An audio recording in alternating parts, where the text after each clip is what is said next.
Hi, Luis! Uy, Kumusta? ayun. Daming requirements, daming kailangan reviewin. Though, Totoo. kakabalik lang natin. Pero, need ko mag-catch up para, advance tayo. For assignments, Tsaka, right? Palapit na rin kasi yung finals, no? finals. Oh, Ah, kumusta ang mga requirements? Madami ba? sobrang dami. Napapagod lang ako. Feeling ko hindi ko na naman ito matatapos on time. Sis, one task at a time, kaya mo yan. Do your priority list, to-do list. Prioritize kung sino dapat ang una matapos. Sino? Ano ba? Kung Alright. kakayanin ko to. Oo Natapos ko to. naman. Patulong na lang ako. Venturing health-related journeys, one Friday at a time. This is #ThinkShaw It's Friday. I am your soft but cool guy, Luis. And I am Lala, your resident chocadora. Lala, I have a question for you. Na-experience mo na ba yung gigising ka tapos you don't have any motivation at all? Yes, actually, especially ngayong pandemic na mostly nakaka-frustrate yung mga nangyayari and dagdag mo na yung online class setup. Di talaga maiiwasan na mag-self-sabotage ka when you don't do well. Oo, diba? Kasi given na, oo nga, nandiyan na yung lahat, pag online, you may do well academically, but when other circumstances come your way, ang hirap ng pagsabay-sabayin. Tapos you'll drown yourself with your own personal judgments. Maybe you'll feel pa na you're not doing your best. May times na yung feeling mo undeserving ka na sa lahat ng successes mo. Tapos later on you feel doubtful na the rest will follow na. True, imposter syndrome can really degenerate the motivation we have. How much can imposter syndrome bring us? How does it affect everyone ba? And how do we manage this inner crisis na we have? More to be answered today, Luis, by our exciting guests for tonight. For the man of the night, he is an expert on mental health, public health, and social policy, a consultant for the UN World Food Program, a member of the Philippine American Academy of Science and Engineering, and is a fellow of the UK Royal Society for the Public Health. He holds a doctorate in clinical psychology from a joint program between Palo Alto University and the Department of Psychiatry and Behavioral Sciences at Stanford University School of Medicine. He completed clinical residency at Harvard Medical School and postdoctoral training at Tufts University in Boston. He is committed to redressing the mental health gap. As such, he has focused his clinical training on meeting the needs of underserved and indigent populations. He has worked with adolescents, young adults, and older adults presenting with a range of mental health concerns. He is definitely what we need for this episode. He also holds a Master in Public Health, specifically in Health Policy. From the University of California, Los Angeles, he obtained a Bachelor of Science in Psychology from Fordham University in New York City. He strives to conduct research that is relevant and accessible to the community that can be reflected in his long-term research goals, of which is informed by community-based mental health, public policy, and social-cultural determinants of illness. Let us give the floor to Dr. Ronald Del Castillo. Hello, Hi, everyone. Hello po. Hi. Thank How you are for you? inviting me. Thank you so much. Happy to be here. It's an honor po na you're here with us po. Pero like bago po ang lahat, no, may we ask you po, Dr. Ronald, have you encountered po like yung imposter syndrome yourself?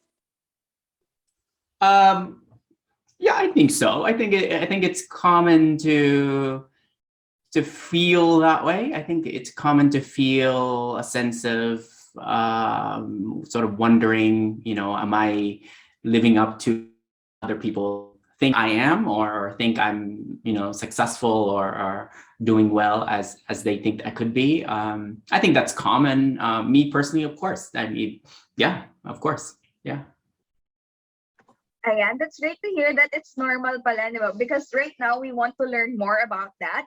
All right, so Dr. Ronald, under what circumstances do we tend to feel that success is undeserving? Oh my gosh. I think it's common for anyone. Well, I guess I want to backtrack a little bit. I think imposter syndrome is such a scary term. You know, it sounds very clinical, right? It's very disorder, illness kind of a thing, which I personally don't appreciate, even though I'm a clinical psychologist by training, because I think the term is scary that we don't give it opportunity to really understand what it is without using the sort of the stigmatizing element of the term.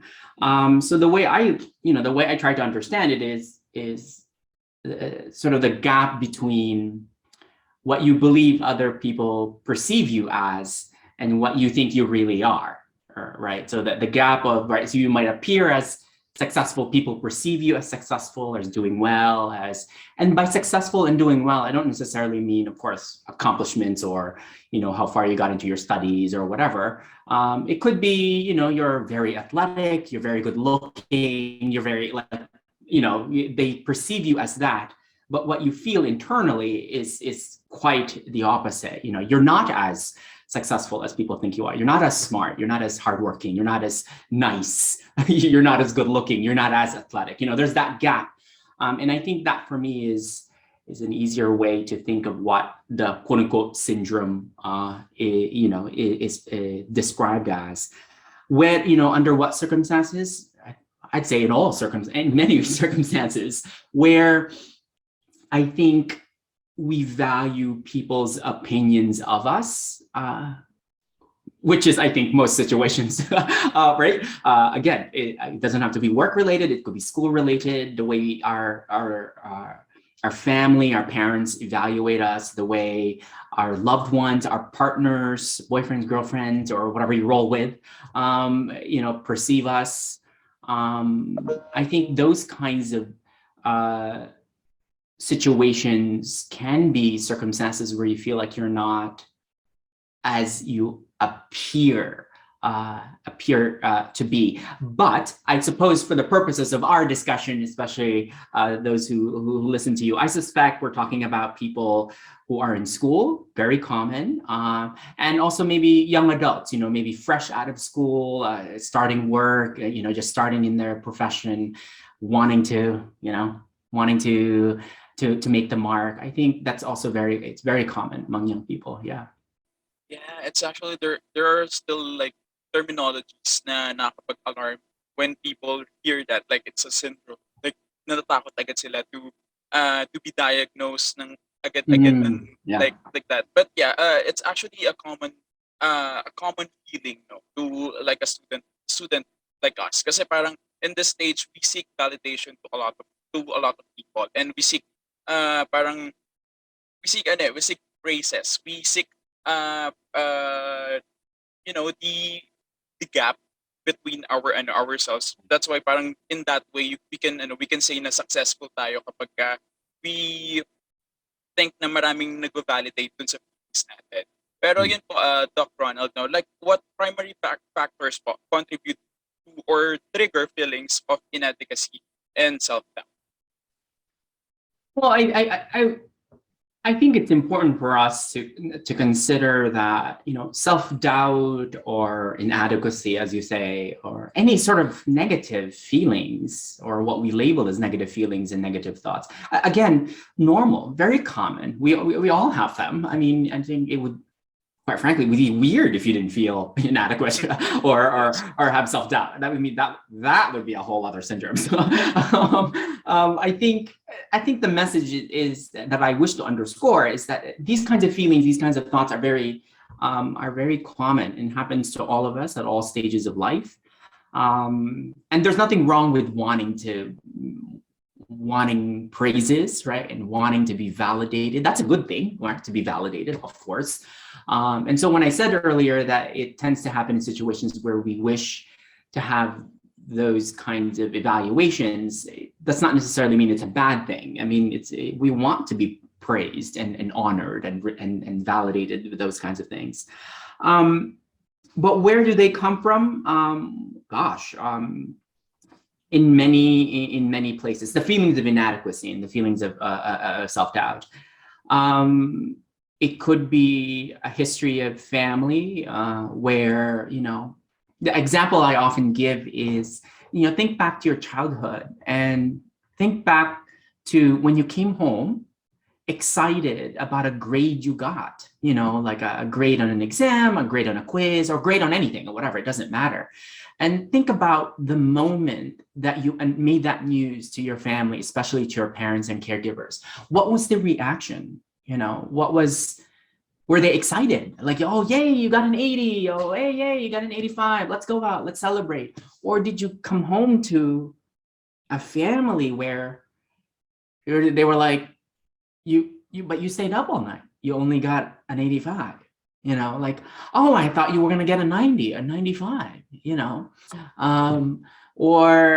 so there's that kind of, it sounds like they're trying to be, they're trying to push you to work hard. It sounds like that, but the feeling is one of invalidation. The feeling of self-doubt tries to creep in, right? But I work hard on this, right? How come I'm not getting the praise that I wish for or look for? So, I mean, we can imagine then if you come home to that kind of household, that could be a source of self-doubt and inadequacy. And quite frankly, especially when we were younger, people who have great influence on us. So not just parents and caregivers, but of course, if you have older siblings or teachers, of course, when we were growing up, have a huge influence on us. So they can be a great source of invalidation and therefore our self-doubt and inadequacy. That's one. I think other sources is society in general. I think I'm a believer that we live in a culture, and by culture, I don't mean necessarily Filipino culture, but the world culture, where our self-worth is connected to how much we can deliver, how much we can perform, how much likes we get, how many videos we can put up. I think to me, that's a signal that I'm only of value if I'm producing something. I'm only of value if I'm giving something. And to me, that creates self-doubt and inadequacy when you cannot, or for whatever reason, deliver on those supposed expectations. When for me, in reality, I think we are of value because we are human, period, right? So whether or not I got the 85 or whether or not I'm posting 3 times a week or something, it doesn't matter. Like I am of value because I'm a person. But when society in general expects you to reach a particular benchmark and you're not, then I can see why self-doubt and inadequacy can creep into those areas of us. Yeah. All right, so Doc, since we're already in the aspect of validation, what can you say about societal pressure and standards and their effect on a person? A lot. I mean, we don't live, we don't live in silos, right? In the way that our families and friends and loved ones, so forth and so on, affect us. Of course, society does.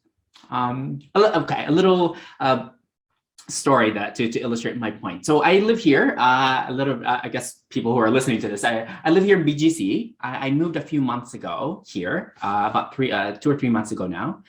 And I live near High Street. I used to live in Manila. Anyway, one of the things that I noticed, especially on weekends here, is that there are a lot of young people taking pictures of like the gray wall as their background, or like High Street, especially some streets here in BGC close on weekends, on Saturday and Sunday. And there are a lot of people like standing in the center of the road, taking pictures, all these kinds of things. And the first thing that strikes me is like, why? Like, what are you doing? Like, no, I'll go back to my earlier point. There's nothing wrong with that. I mean, if that's how you in some ways you want to take a picture, you dressed up. I swear, some people dressed up just for the picture, which to me is a lot of effort. But anyway, that's a whole other conversation. Is there anything inherently wrong with wanting a good picture and wanting to post it? Of course not. There's nothing wrong with that. And I think that if that's you and how you want to put up And it's not just pictures. People are like they're dancing in the middle of the street, right? It's all choreographed, right? With their outfits and everything. Right? It's typically, not to offend young people, but it's typically young people doing it. I don't see anyone in their 50s doing that, but it's typically young people. Now, here's the thing. For me, one of the great things that I read recently, one of the good things that I read recently is from Adichie in her book Americana, and the main character, she says something like, "I don't want to explain, I want to observe," right? And so when I see these young people outside, I want to observe. Like I want to know, like, why are you doing that? Like, what is it for? And I don't just mean, oh, I want to take a nice picture and post it. It's not that. Quite frankly, for me, I think it's something deeper. Like you want something. You want something from total strangers. What is it that you want, right? Now, some would say you want attention. That I think that's partly true. Again, nothing wrong with that, right? We all want attention, but nothing wrong with that. And that goes back to my earlier point about validation, right? There's nothing wrong with that. But to me, I think what's happening is that you are highly, I think, in some circumstances, overly reliant on the approval of total strangers who I suspect don't really care about you, right? Not in a bad way, but at the end of the day, like nothing really changes of great consequence once they like your picture, right? So for me, the effort, I don't know, this is probably my generation or age. I'm on the older end of millennial, I'm 40. But I did grow up with the internet. But there is a part of me that wonders, all that effort to dress up, take a picture, and there's tons of pictures you're taking, I suspect. You know what you could be doing? You could be spending time with friends, hanging out, chatting up, calling your grandmother you haven't called in a long time. Like all that stuff that enriches relationships, right? But no, you're spending a lot of time wanting the attention of total strangers. And that to me, from a broader perspective, is a little disturbing and a little icky. And that's where a sense of inadequacy, instead of self-doubt that's coming from a societal perspective is coming from. I think we call it the attention economy, right? Where we feel like we are in control, right? We get to me, that's the false image. The idea that, oh, I'm in control of this because I'm the one who takes the picture. I'm the one who gets to post. But at the end of the day, if you really think about it, you're not really in control as you think you are, because the algorithm keeps telling you to keep posting.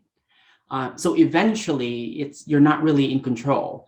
And so you're more susceptible to the social pressure and that feeling of inadequacy and self-doubt. Yeah, wow, that's very grim. I'm thinking about it. But yeah, that's where I'm at with that. Yeah. Yes, Doc, I agree. And I think that's just really beautiful because it reminds me of something that I've read about, like getting approval or getting attention from someone you don't even like. So I think that's about it. I think your message was really beautiful about that. Thank you. Actually, no, like what I think about that, kasi we are influenced by the social media, the media as a whole.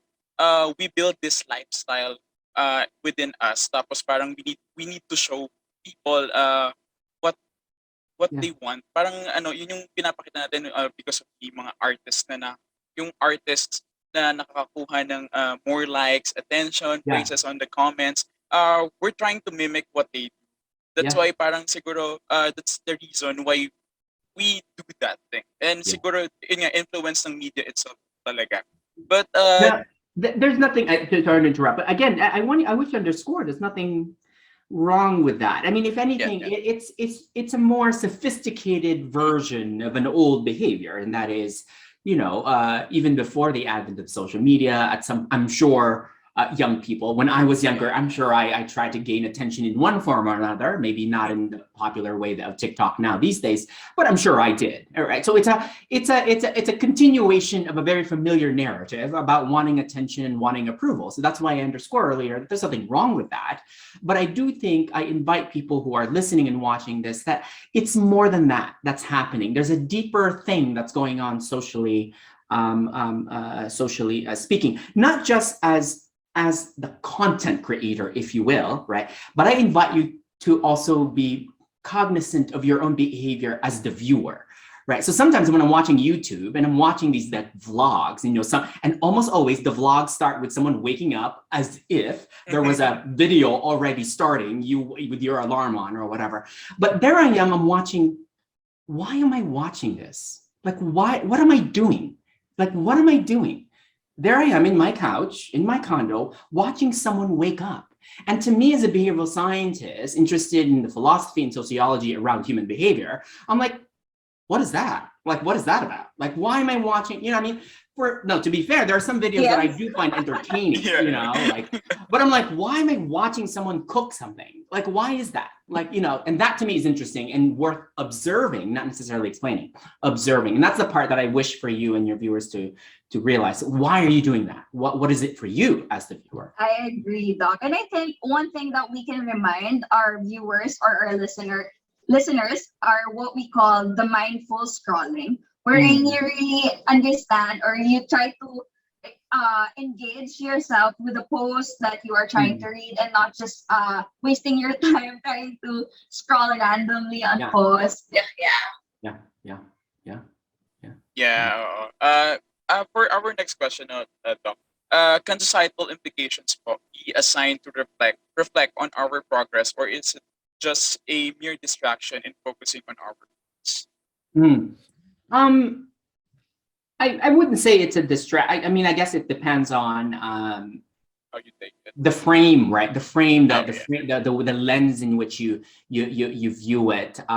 Like I'm not really active in social media. I am active in social media. I am across the platforms. I'm considering leaving one of them. I won't say which, but I am active on them. But my relationship to it over time, especially in the last 2 or 3 years, has changed.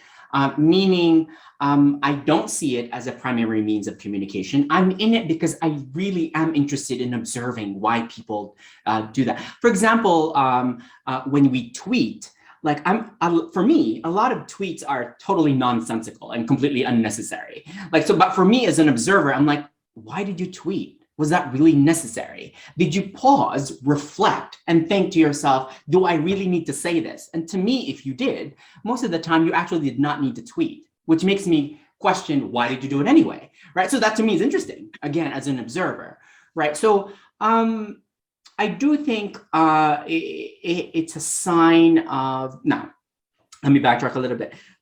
For people, the behavioral scientists such as myself, to be fair, the means of communication, social media being one of them, I think has so rapidly changed in recent years that, the framework, the theories or whatever, has not really caught up with the thing. I mean, for all, a lot of people my age, especially, and older people tend to complain, oh, it's a waste of time. Young people are going to be, it's linked to depression, it's linked to anxiety, but we don't really know, to be quite frank, right? We need to study it a little bit more to understand a little bit more. Hey, maybe young people that I do see outside in BGC on Saturday and Sunday will turn out to be perfectly okay as adults 10, 15 years from now, all right? And these moments of getting pictures and taking pictures was just really like any other thing that young people do, right? It's not a bad thing. It doesn't lead to any sort of collapse of society, which older people tend to sort of to go over. But at the moment, as someone who is interested in social media and communication and behavioral science, I do think something deeper is going on. I do think that a sign of I don't know. It's not backwards. I wouldn't call it that. I do think it's a sign of where you are, for me, less human. You become more of a product. You become more something for consumption. So historically, not to get into a soapbox or anything, historically, right, in capitalism, it's usually a particular product that's being sold to you as the consumer. But now in what's called neoliberalism, you are the product. You are selling yourself. You are to be sold and bought. And it's called self-exploitation because you don't need an outside factor to exploit you. You are exploiting yourself by constantly putting yourself out there on display. And I think the idea of imposter syndrome, or whatever term we want to use, I can see why that's linked here, because then sometimes I wonder if we get lost in, you know, who am I? Who am I portraying? Like, what am I portraying? And is that really consistent with who I am? Like self-disclosure, for example, on my Instagram a couple of days ago, I posted a picture of this, my background, my bookcase, my wall of books. And in my Instagram there, I take pictures of books I have finished reading, including now, as an observer, I want, like, why do I do that? Why am I posting pictures of books? Why am I posting, right? And at the end of the day, it's not just, oh, that's nice to look at. I want to communicate something. I want to communicate that Dr. Ronald is literate. I want to communicate that Dr. Ronald reads books, like real books, like good books. So I'm not, I'm not hiding anything with regards to, I'm trying to make it appear like I'm having this sort of particular image. No, I'm very cognizant of the fact that I'm communicating a particular something about who I am, or about who I think I am, by posting these kinds of pictures. Yeah. Yeah, that's point taken, Doc. And now, how can we efficiently manage self-doubt and self-destruction caused by self-doubt? Yeah. I think I will go back to my earlier point that it's important to maintain and cultivate meaningful relationships face to face. And so that could be, of course, with family, but of course that could be with friends, that could be with classmates, and making the deliberate effort to cultivate those relationships outside of digital technology, right? Again, nothing wrong with digital technology. It makes us, especially the last 2 years now, right? It makes us connected now because of the pandemic. But if the opportunity presents itself, I highly recommend you and your viewers and watchers and listeners that you cultivate those meaningful relationships by hanging out, by chit-chatting, gossiping, catching up outside of that digital space. Doing that reinforces many things. One, they get to validate you. They get to see who you are. And they get to support you in those times of doubt, right? In times of insecurities, or whatever word you want to use. That's what they're there for. And I think it's important, and that is more likely to happen if you have those kinds of meaningful relationships. That's one. Two, I think there are a few things behavioral wise you can do. One is to keep stock of what your thoughts and feelings are. I'm a big believer in journaling or diary writing, however you want to call it that, even though diary has a Gossip Girl quality to it, but you know what I mean, like writing down your thoughts and feelings, especially in the morning. It doesn't really matter when it is, but if you're not used to journal writing or diary writing, you might start writing what you did that day, and that's okay. But over time, you want to write what you felt or thought that day, and keeping stock of those feelings. Number three, I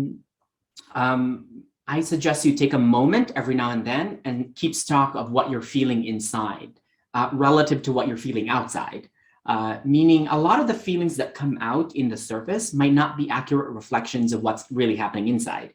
So for example, if you're angry, there's some literature to suggest that anger is the surface level expression of an inner pain. So in other words, yes, you're angry on the outside, but what you're really happening is inside is a pain or a sadness. And so halting or stopping yourself to reflect on whether or not the feelings on the surface is the same as the feelings on the inside allows you to do something more about the feelings on the inside because you've been able to reflect on those.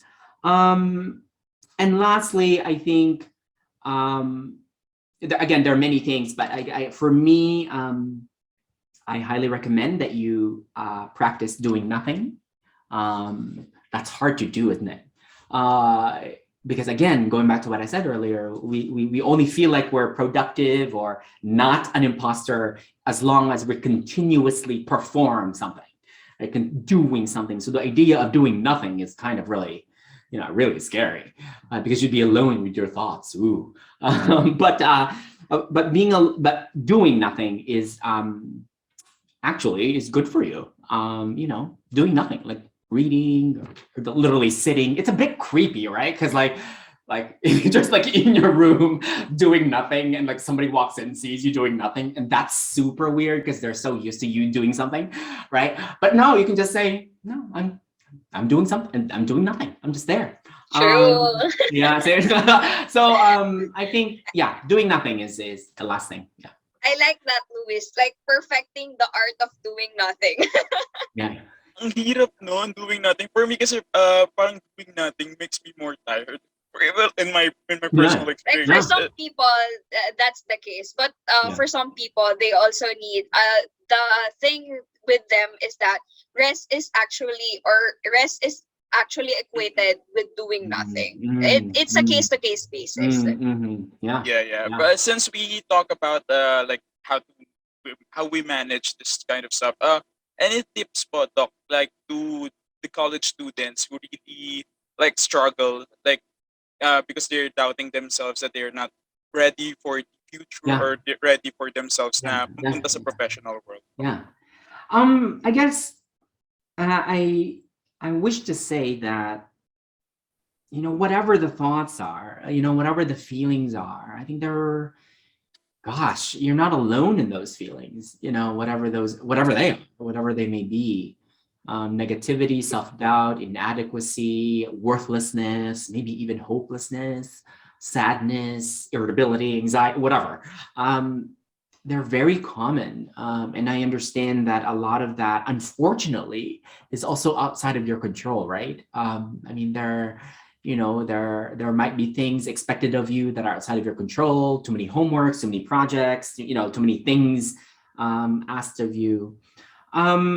But my message is the same. I hope you have someone, at least one person in your life you can count on, a friend, a partner, a loved one, a caregiver, whoever, who's there, who's there to hang out, to just be, it doesn't have to be a therapy session. It just be, I don't know. I hope that you've had moments in your life where you're just hanging out and you're not even talking, you're just there. And it's a great time. It's just, you're there. You're just, right? The silence is not creepy. The silence is not uncomfortable. It's just, you're there. You're just there. And that's what to me is meaning as a sign of a meaningful relationship. Again, and by relationship, I mean, of course, I don't necessarily mean intimate relationships, but again, family relationships, friendships, so forth and so on. I do hope you have that in your life. And I think another tip, which again is really more of a reflection, that especially for students and young people, I hope you get to find whatever it is you wish to do that is both meaningful and that is also enjoyable. I have encountered many students who do meaningful things, but they don't enjoy it. Right. For example, some of my former students, they're going to med school because their family wants them to go to med school.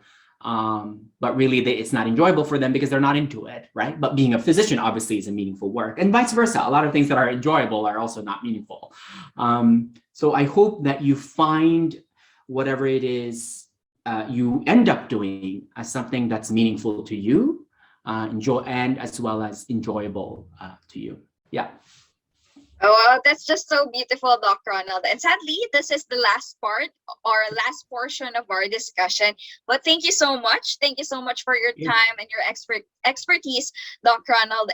But before we part ways, can we ask for your last message or final words for our viewers and our listeners? Yeah. You are worthy by being a person. That's it. Even if you do nothing, doesn't matter. You are worthy, even though sometimes it doesn't feel like it.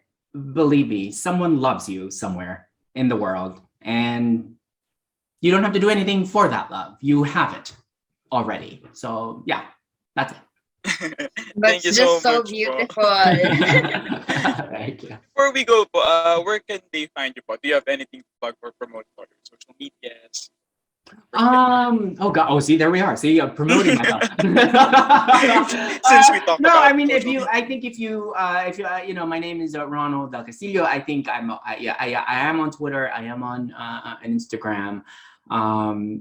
You can find me there. I try to minimize my faces as much as I can, but that's just my own thing. That's pretty much it.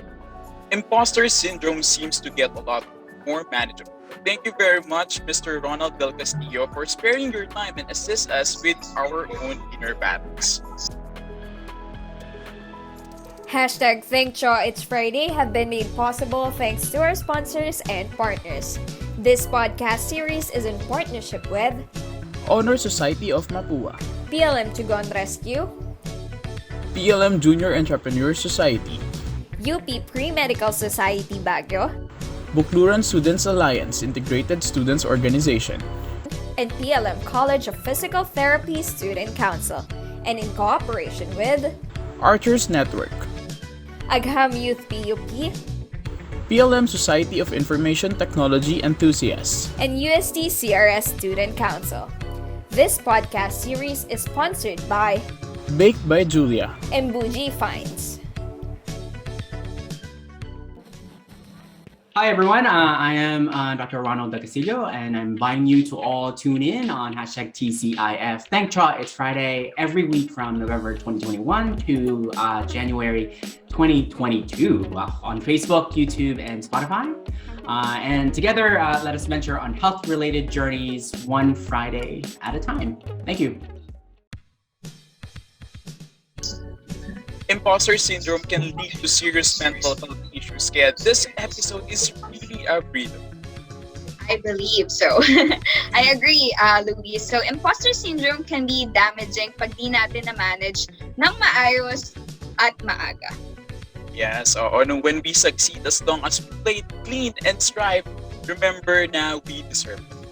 You deserve it, okay? So, and if may times man na we fail to acknowledge our efforts and discourage ourselves, it is better to isolate ourselves muna at umiwas sa negative vibes if there are any that is surrounding you.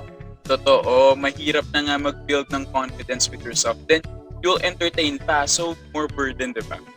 Yes, kaya to everyone listening, keep your inspirations open within your own premises, and we believe you, or rather, we believe in you, everyone. We are rooting for your key takeaways from this episode. Remember, it doesn't have to be perfect to be worthy of your successes. Alright, fighting. Tune in next week where we'll be asking, is love colorblind? Join the Commission on Health and Wellness as we venture on health-related journeys one Friday at a time. Once again, I am your soft but cool guy, Luis. And this is Lala, your resident Chocadora. This is hashtag TCIF. Thank Cha, it's Friday Season 2. Good night! Bye, everyone.